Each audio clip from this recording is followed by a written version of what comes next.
pessoas, pessoal, não querem trabalhar com essas aves porque acham que essas aves, além de ser menores, com certeza, né, além de não ter, no final de produção, não ter um peso igual às codornas gigantes, muitas das vezes as pessoas também estão desanimando japônicas aí de qualidade. E é isso que a gente busca, né? A gente busca isso aí, ó, mostrar para vocês o resultado. Esses ovos, pessoal, são genética da gente mesmo, tá? A gente não compramos esses ovos de fora, são aqueles ovos, aquelas codornas que eu acabei de mostrar para vocês. Fala, meus amigos, tudo bem com vocês? Espero que vocês estejam bem. A gente aqui do outro lado, tudo ok, graças a Deus. E vamos para mais um vídeo. Pessoal, no vídeo de hoje, a gente vai mostrar para vocês sobre a grande produção que essas aves que estão aqui atrás da gente aqui. Olha a quantidade de ovos, essas aves que estão aqui atrás aqui, que são as codornas japônicas, pode te dar de resultado aí no seu criatório aí. Então acompanha o vídeo porque tá top demais. A gente vai falar sobre essa codorna. Muitas pessoas ainda têm aquele receio de trabalhar com as codornas japônicas por causa de alguns fatores. A gente vai mostrar o lado positivo e o lado negativo de trabalhar com essas aves aí, tá, pessoal? Mas antes disso, se você não é inscrito, já se inscreva no nosso canal, deixe seu like, ative o sininho de notificação para que você fique por dentro de todos os vídeos que serão postados aqui no nosso canal em primeira mão, tá? E hoje, pessoal, nosso abraço aí vai para nossa amiga para nossa amiga Isadora, lá de Bertioga, Litoral SP. Que Deus possa te abençoar, nossa amiga Isadora, que nos deixou a mensagem aqui embaixo no comentário aí, o nome e a cidade. Então faça igual a nossa amiga Isadora, já deixa aqui embaixo aqui, ó, nos comentários qual é a sua cidade, de onde você nos assiste, e deixe seu nome, pessoal. Principalmente deixe o seu nome, porque fica mais fácil da gente lembrar o seu nome aqui e falar de vocês aqui, tá? Muito obrigado a cada um de vocês. Um abraço no fundo do coração e sem enrolação, bora pro vídeo.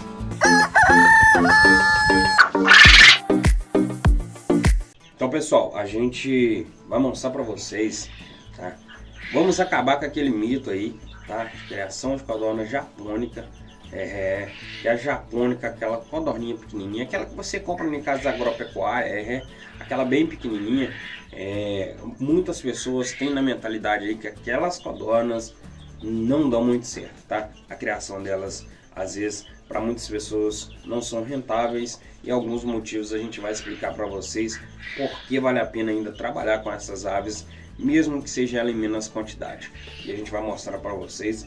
Vou virar a câmera aqui e vocês vão acompanhando passo a passo com a gente. A gente vai explicar para vocês qual o procedimento e por que você aí do outro lado aí não deve pensar dessa forma, não deve ver a codorna japônica como uma vilã, e sim como uma ave muito rentável, de ótima produção, e que talvez aí na sua criação agregaria bastante para você aí num resultado excepcional e acrescentaria para você uma grande produção de ovos, tá? Vamos virar a câmera aqui e a gente vai mostrar para vocês passo a passo o que a gente acha, como a gente acha, os pontos negativos e os pontos positivos que essa ave acaba nos trazendo.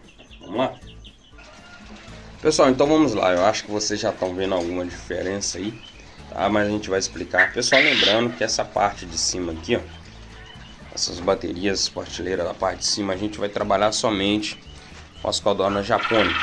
Então a gente está aumentando o nosso plantel para a gente trabalhar com essas aves. A gente não tinha muitas quantidades japônicas aqui, a gente vem aumentando o nosso plantel aí para que a gente consiga também trabalhar melhor com essas aves e aproveitar o melhor delas, né? Então eu acredito que vocês já estão vendo a quantidade de ovos que estão aqui, e é sobre esse assunto que a gente vai falar, tá? Muitas pessoas, pessoal, não querem trabalhar com essas aves porque acham que essas aves, além de ser menores, com certeza, né, além de não ter, no final de produção, não ter um peso igual às codornas gigantes, muitas das vezes as pessoas também estão desanimando, até por causa do pensamento da produção. Lembrando, tá, pessoal, que a japônica é uma codorna, eu costumo dizer aqui que é a rainha poedeira, tá? É a codorna que mais vai ter uma postura acelerada, porque ela já é uma verdadeira poedeira, tá? É uma codorna de alta escala de produção, tá? Vai ser um pouco diferente da gigante. A gigante é uma ave excepcional, uma ave que vai te dar ovos também, vão te dar carcaça boa, vão te dar peso. Só que a diferença dela de uma para outra é essa. A diferença é que essas aves gigante, ela vai também oscilar a produção. E essa japônica provavelmente vai ter uma quantidade maior de produção aí no seu ciclo reprodutor, em todo o seu período de produção. Melhor dizendo para vocês qual a diferença que eu acho e por quais motivos eu estou apostando em trabalhar um pouco mais com a japônica. Por causa disso aqui, ó. Pessoal, deixamos essa produção aqui, essa produção das nossas japônicas, tem apenas 2 dias, tá? Que nós não coletamos para a gente poder mostrar para vocês. Então, apenas 2 dias, pela quantidade de japônicas que a gente tem aqui, tá? Em nossas gaiolas, a gente vê que a produção é excepcional. Por quê? Essas aves, muito pouco, pessoal, vai oscilar a postura delas. Provavelmente com alimentação adequada e bem balanceada, essas aves vão produzir todos os dias, tá? Uma ou outra pode falhar, mas ela apresenta muito pouca falha na sua postura. Já a codorna gigante, tá? Essas que nós temos na parte de baixo, ela vai oscilar. Vai ter dia que ela vai produzir bastante, vai ter dia também que ela não vai produzir bastante. Pode ser que a alteração delas e a oscilação delas seja bem mais do que as codornas japônicas. E o interessante também da gente trabalhar com a codorna japônica é o espaço. Vocês podem ver que aqui embaixo a gente tem umas gaiolas, tá? Tem até essa ripa aqui que dá pra gente distinguir que essas gaiolas embaixo são bem maiores do que as gaiolas de cima. Os taquaramentos também, o espaçamento em taquara é totalmente diferente. Parece ser a mesma coisa, mas não é, tá? Mas as partes de cima, essas gaiolas de cima, são bem menores. E visivelmente olhando aqui, parece ter bem mais quantidade de codornas. E realmente a gente consegue trabalhar com essas aves usando mais quantidade de aves em pouco espaço. Isso nos favorece para aquele pequeno criador, para aquela pessoa que está começando agora. Só que tem esse lado positivo e a gente tem o lado negativo também. O lado negativo dessa ave é o final da produção dela, que é o principal vilão para muitos criadores aí. Muitos criadores ficam com medo porque é a hora de descartar essas aves. Muitos criadores não sabem se vão conseguir vender para abate, se vão conseguir fazer o descarte. É por isso que não é viável você ter uma grande escala só de japônica ou uma escala alternada, tá? Eu não estou falando que você não possa criar essas aves, porque elas são excepcionais. A postura delas de 2 dias é incrível, essas aves. Então, eu me deparo a experiência dessas aves, porque elas não poderia ser melhor na postura igual essas aves são. Só que infelizmente para o abate, para o descarte, essas aves não é viáveis. Mas a gente tem outras formas de descartar essas aves, né? Se você vê que vai dar muito trabalho, dependendo da quantidade de aves que você tiver, você pode fazer um pacotão aí e vender não sei quantas codornas no quilo, tá? Vai ser bem mais quantidade, mas você vai estar descartando elas da mesma forma, tá? Talvez não vai bater os mesmos pesos que talvez 2 ou 3 codornas gigantes bateria.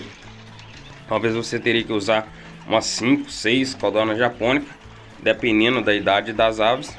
E isso aí, quando a gente vai descartar, a gente não pode olhar isso. Vou tomar prejuízo nisso, naquilo. Não, a gente precisa descartar. Descarte de aves é assim. Se você parar para pensar muito se você vai estar tendo uma ótima renda ou não, qualquer coisa que entrar no período de descarte de aves, você já está no lucro, tá?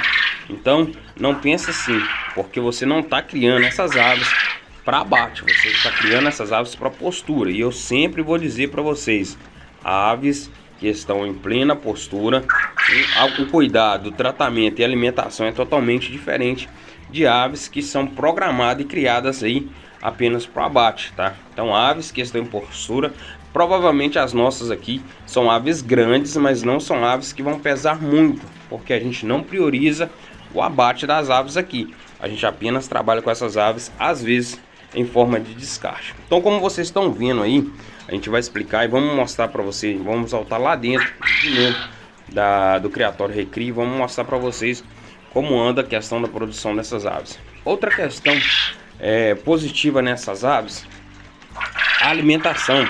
Olha aqui, a gente tem uma baia aqui, tá vendo? Essa baia aqui é só de gigantes que não iniciaram a postura ainda. tá? São codornas novas, ó, vou mostrar de pertinho. São codornas machas, algum outro macho aqui dentro, tá? Que a gente ainda não separou, já tá querendo apresentar o canto. Tem um ou outro aqui cantando bem baixo. Eu preciso só... Aí, tá vendo? Já tem um aqui, ó. Olha aí. Já tá com o canto um pouquinho mais alto. Então a gente já vai fazer essa seleção. Mas lembrando, tá? Ó, o bichinho até dormindo. Mas lembrando, tá? Que a gente vai fazer essa seleção aí com essas aves. Por quê? Porque a gente precisa separar elas para a gente conseguir trabalhar. Mas olha aqui, voltando aqui o que eu tava falando com vocês, ó. Aqui gigante, aqui japônica. Olha o quanto de volume pela mesma quantidade de aves praticamente. Olha aqui como a gaiola, mesmo tamanho, tá pessoal? Mesmo tamanho, as mesmas medidas. Só que aqui apresenta mais espaço. Aqui o espaço já tá mais complexo. E aí eu vou mostrar para vocês outra coisa na alimentação. Eu vou tratar dessas aves agora. A gente colocou a mesma quantidade, né? A gente espalha aqui a mesma quantidade de alimentação para essas aves. E no final do dia a gente sempre depara com isso, ó. Esse lado de cá é o lado que as gigantes estão. Vocês podem ver que tem bem menos quantidade de ração. Já o lado de cá ainda apresenta uma quantidade de ração até razoável. Por quê? Porque, pessoal, essas aves consomem um pouco mais de ração, tá? Uma quantidade maior de ração do que as japônicas. Isso às vezes nos favorece, às vezes atrapalha também para muitos criadores. Por quê? Quando as codornas consomem menos e produzem bastante, isso é muito bom, né? Queria nós que as gigantes também fazessem essa mesma coisa, mas como é uma ave maior e o consumo dela também é maior, ela provavelmente também, essas aves, vai ter aí um gasto mais elevado na quantidade de ração para o seu criador. Isso é normal, é fato, né?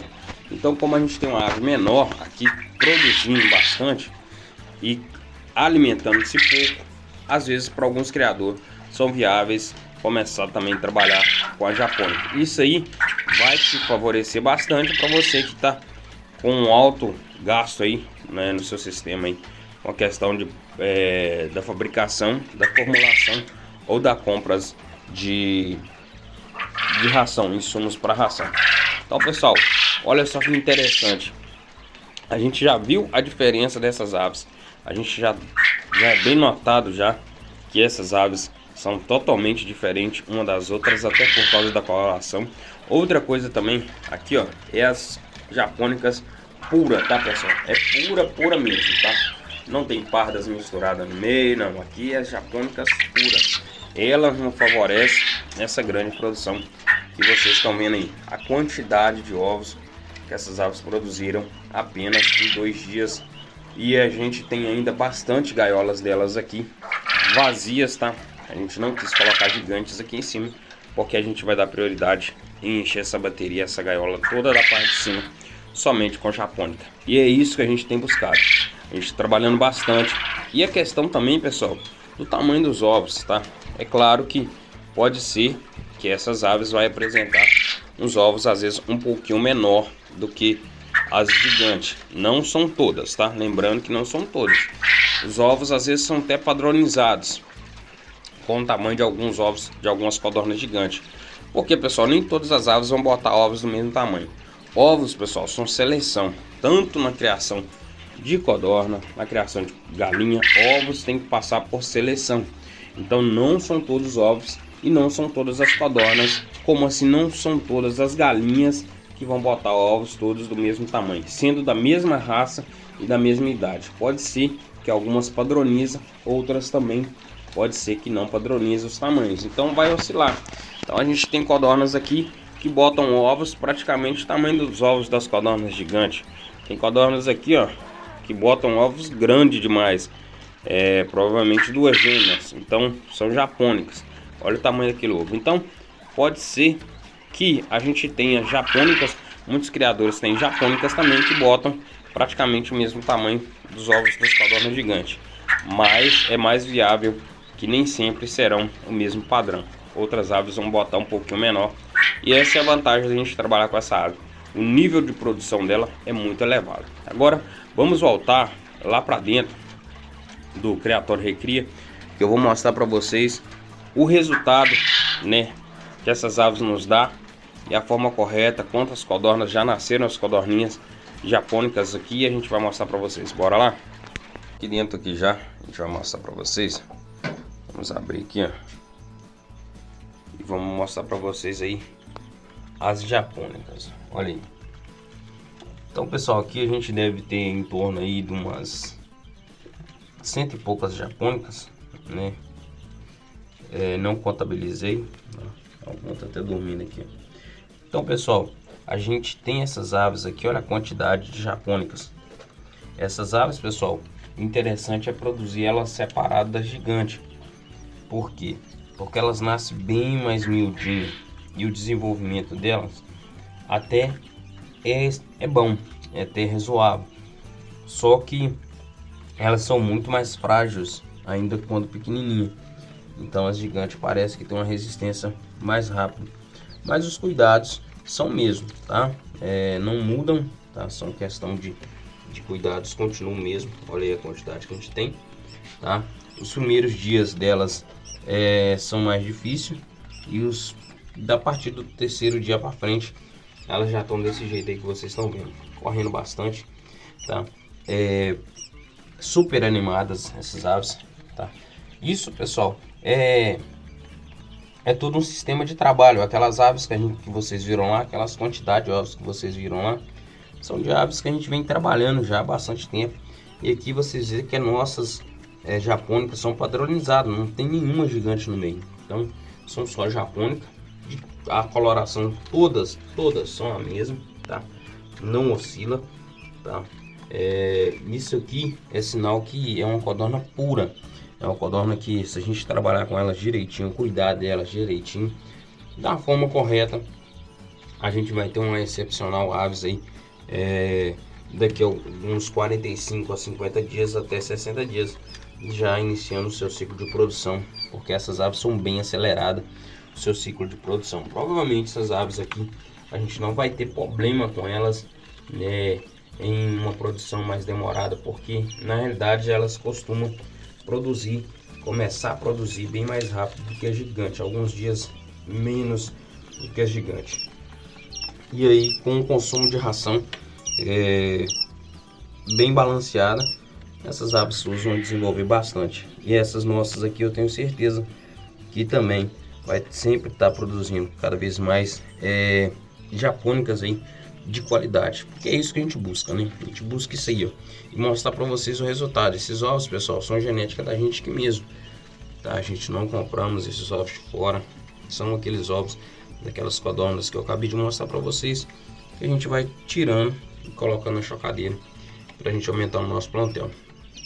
Isso é trabalhar com consciência, isso aí é trabalhar com oscilação em tempos diferentes, lotes diferentes, quantidade diferente, para que sempre a gente tenha ovos aí durante o ano inteiro aí, algumas aves produzindo bastante ovos, que é o que mais nos interessa. A questão de descarte dela para a gente não é muito viável, mas a gente dá um jeito da gente descartar, porque a gente precisa descartar essas aves no final do ciclo produtor. Então, nada melhor do que mostrar para vocês esse resultado aí. Então, eu gosto muito de trabalhar com a japônica, já trabalhei com ela uma temporada boa, mas eu priorizei aumentar o plantel da gigante na época, e agora a gente vem aumentando o plantel das nossas japônicas, porque a gente quer trabalhar bastante com essas aves, aproveitando aí tudo que essas aves podem nos proporcionar, tá? Grande produção, tá? Não muita carne, mas grande produção de ovos e também grandes resultados aí em muito pouco tempo. Então é isso aí, pessoal, espero ter ajudado vocês. Vale a pena sim trabalhar com essa japônica. O resultado é esse aí que vocês estão vendo, não poderia ser outro, não poderia ser melhor. Olha que coisa linda. Então é isso aí, pessoal, que Deus possa abençoar vocês aí poderosamente, e vamos que vamos, tá? Um abraço, fique com Deus e até o próximo vídeo.